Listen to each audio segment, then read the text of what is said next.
Dear viewers, welcome back to Governance This Week. And one doesn't get a chance every day to ask a few questions to an economics Nobel laureate. So I'm very delighted to have Professor Bengt Holmström with us today to talk about global financial turmoil. Welcome, Bengt. Thank you. Basically, we've seen that financial institutions are making the headlines again. The Californian-based SVB bank collapsed, the biggest bank in the US to collapse since 2008. And in Europe, we saw that UBS in Switzerland took over Credit Suisse with the help of the government that had to step in. So people are wondering, is our money safe? What if other banks were to fall? So my first question to Bengt is, are we in a banking crisis already? Well, it depends a little bit about the definition. I think it is a banking crisis would require something more. You know, that people would be sort of paralyzed for a long time. Many banks would potentially fall and so on. But yes, I would say we are certainly in a banking-like crisis. That is, steps have been taken to stem it, but we don't know whether it will be successful yet. Mm. So if you would compare it to 2008 and the Great Recession, what are the differences and the similarities with that situation? I think there's always the suggestion that all bank runs are same, banking crises are the same. I very much differ from that. I think every bank run has its own origins. It's not about too much lending or too much leverage or something like that. It ends up there, but the paths there are usually different, and that's very much the case for this crisis. Because if you look at the 2007, 2009 really, crisis, that it took a long time. It was brewing in the what we call the shadow banking system, the over-the-counter markets, in the repo markets that were not particularly visible to the public, and it sort of slowly got worse now that we look at it afterwards. But then when it hit the what we call the tri-party repo market, which is kind of the visible and supposedly the safest part of the repo market. Repo markets are the world's biggest, basically, money markets. Then it collapsed quickly when Lehman collapsed, and that was pretty dramatic. So the end is always dramatic. That if you look at it, it goes like this, and then suddenly it takes just a day or two or three until it completely drops. So this came out of nowhere in a certain sense, because this had the feature that the problem was that the depositors' money was uninsured for the most part. It was like 7% was underinsured, meaning that money was safe. The government has guaranteed it, but 93% of the money was not protected. It was unprotected money. And this ratio is highly unusual because it means there were relatively few depositors with big deposits. And it's not entirely clear what they were doing with that big money, so as to have it go over this deposit insurance limit. Did they think that they will be bailed out in any case? Which they did. Yeah. But obviously, before it happened that they were bailed out, there was a run. $43 billion taken out in one day. That's a run. Yeah.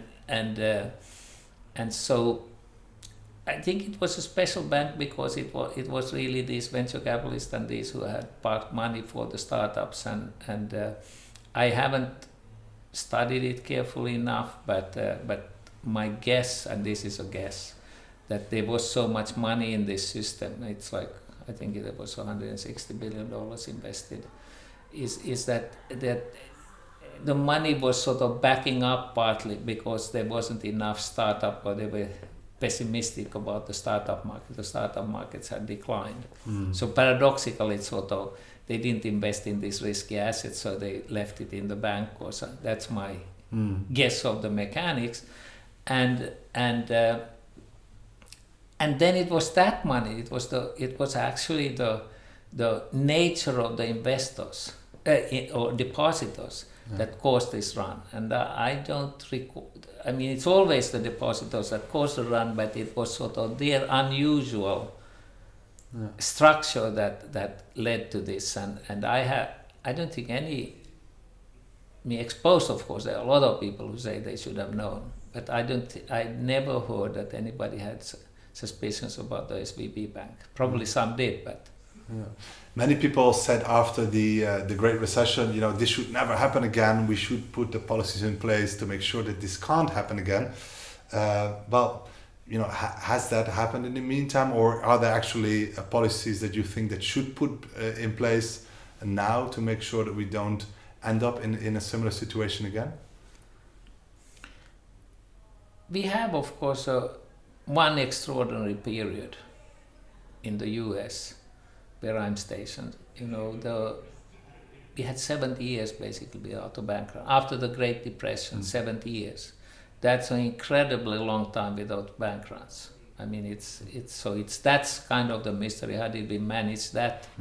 Because in the 1800s and even in the beginning of the 1900s, including, of course, the Great Depression, there were a lot of banking panics.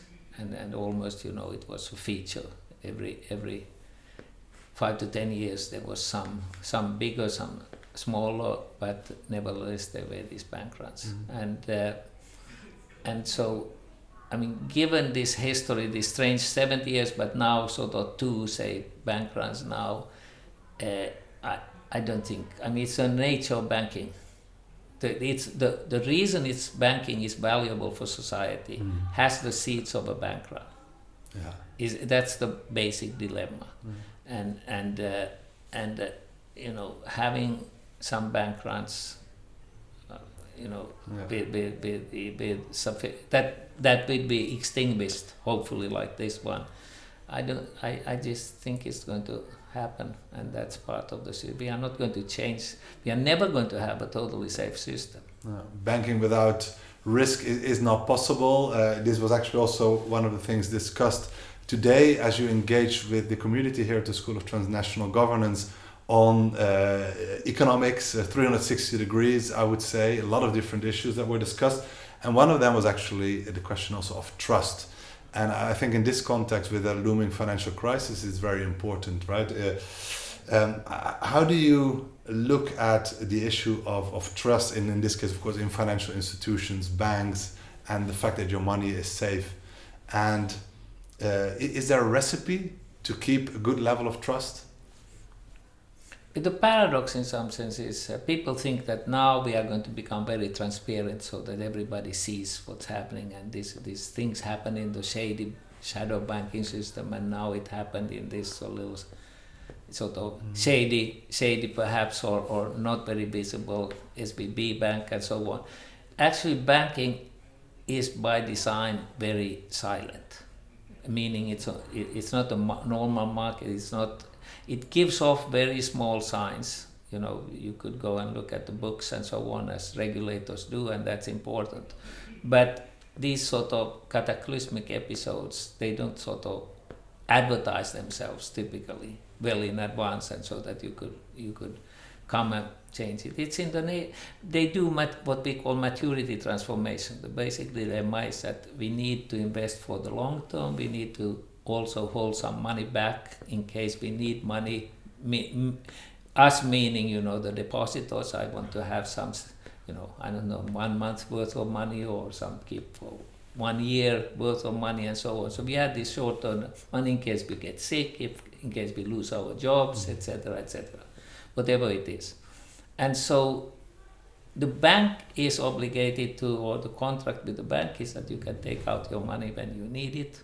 And you don't have to explain why you are taking it back, you just take it. Yeah. And on the other hand, it's always the case that they put the bulk of the money into longer term investments, such as housing, mortgages, etc., and of course some in relatively liquid assets.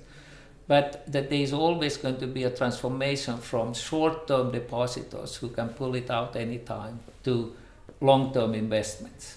And that means that if whatever reason people get panicky and lose their trust in the deposits being there when they need it, and that would very much be the case for somebody who has invested not $250,000, which is all protected money, but has invested say $10 million or $100 million or something like that.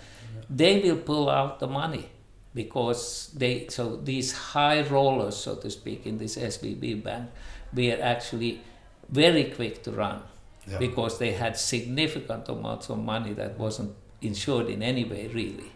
One can say they basically had uninsured deposits, and that was the problem. So it fits this general scheme of short-term depositors, long-term investments by the bank, the maturity transformation. It's always about that, and in that sense, it's nothing new. But the new feature here was that it was so dramatic in the sense that it had the short-term depositors was a very unusual group. Banks typically have maybe 1 million, people, putting a little bit of money in there. But here these had rather few people, is my suspicion, putting in a lot of money in there. And the few people will be much more prone to running. So we learned something new, this.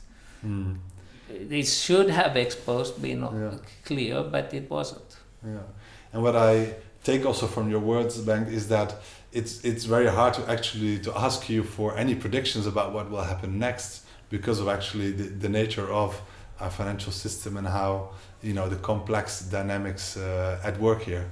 It's hard to say it's hard to look into the future and say what will happen next. Well, I think there's going to be more regulation. That always happens because they have to do something. They don't want to see this happen.